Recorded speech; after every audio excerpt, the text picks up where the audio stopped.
दुनिया में एक है, लंदन में दो हैं।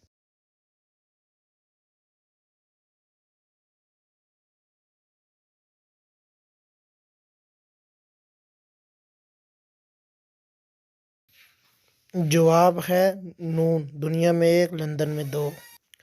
बारिश के पानी में कौन से विटामिन पाया जाता है?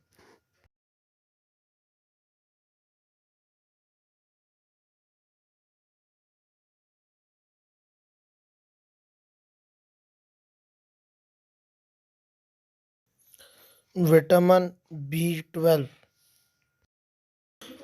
वो कौन सी चीज़ है जिसको गले मिलो तो गला दबा देता है?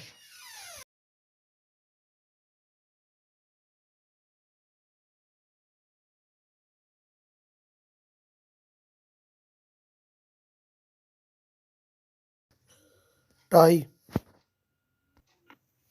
जो मर्द छुपा कर और औरत दिखा कर चलती है।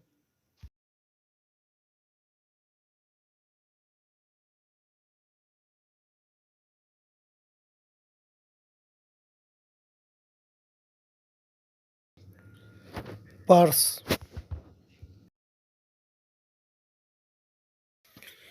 वो कौन सी चीज़ है जिसको जितना भी ठंडा कर लो वो गर्म ही रहती है?